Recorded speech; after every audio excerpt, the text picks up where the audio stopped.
আসসালামু আলাইকুম রহমতুল্লাহ বরকাত। যত প্রলোভনই আসুক না কেন, তাওহীদের ডিফেন্সে কখনো কাউকে আক্রমণ করতে দিব না, শয়তানকে আক্রমণ করতে দিব না। যেমন দেখা যায় যে দুনিয়াতে সব কিছুরই অ্যানালাইসিস হয় যে আমার দলটা জিতুক, আমার দল যেভাবে জিতবে সেই স্বার্থে সব কিছুই করা হয়। অতএব আমরা কেন আমাদের ইমানের স্বার্থে আমাদের তাওহীদ নামক ডিফেন্সটাকে শক্ত রাখবো না, শিরিকের কাছে তাওহীদটাকে বিক্রি করে দিব না? তাহলে কি হবে, আমরা দুনিয়াতেও সব কিছু হারিয়ে ফেলবো আর আখেরাতেও সব কিছু হারিয়ে ফেলবো।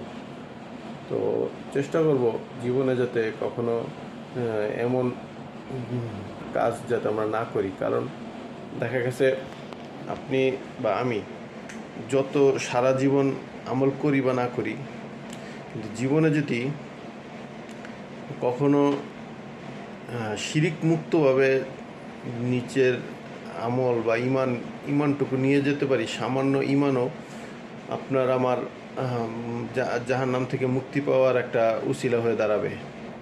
যেটা একজন মানুষ সারা জীবন আমল করলেও যদি শিরিক সাথে সে নিয়ে যায়, যে ও এত আমল করার পরেও যদি মানে এক ধরনের চিন্তাধারা করে যে না ওইটার ভিতরে বালাই আছে, ওইটার ভিতরে খারাপ আছে, তার মানে ওই বালাইয়ের ভিতরেই তার মানে ইমানটাকে সে গুচ্ছ রেখে দিল। এজন্য আমরা কখনোই আমরা আমল যতটুকু করি বা না করি, কিন্তু শিরিক নামক বস্তুর কাছে আমরা আমাদের তাওহীদকে বিক্রি করে দেব না।